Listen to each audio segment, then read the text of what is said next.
What motivates you and why do you do what you do?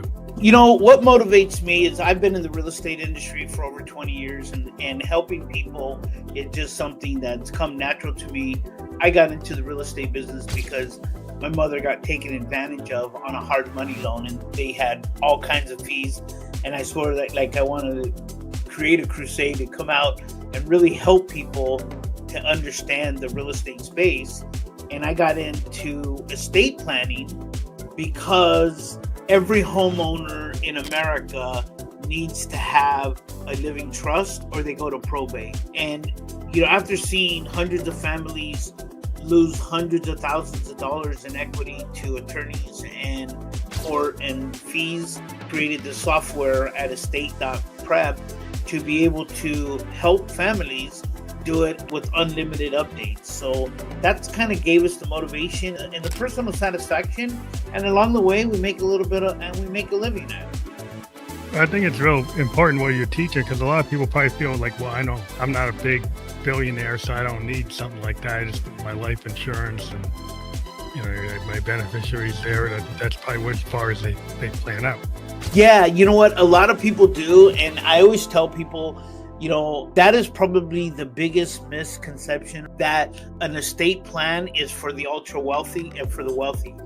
And maybe years and years ago, that was probably what was perceived. And now it's for everybody that has young children or that is a homeowner or everybody that has an estate plan that wants to take control, right? Now, every state has a minimum requirement before it can go to probate. You know, if you have a bicycle and you have a car worth under $60,000, the DMV will probably transfer it to your kids or it'll transfer it to, you know, your heirs and transfer it. However, if it's a classic car and it's a $150,000 car, or if it's a car collection or a watch collection or something of massive value, like in California, everything that's over $66,000 goes to probate, and every home in California is over $184,000. So, and that is the threshold of who needs to have that. So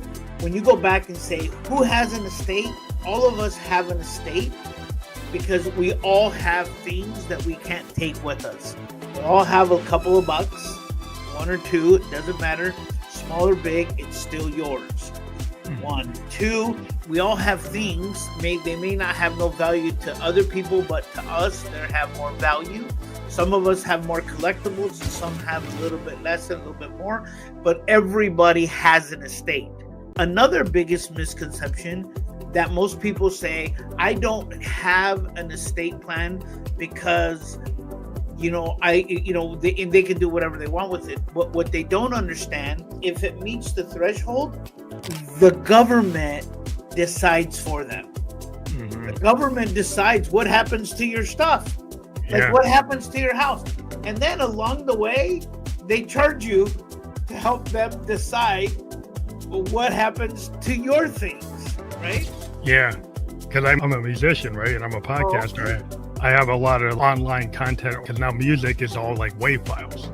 It's all like MP3s, MP4s, right? My podcast is MP4s, but I've got thousands of episodes, right? I've got over 4,000 copyrighted BMI published songs through my publisher. And I have like an estate plan to make sure that my wife or my daughter gets it.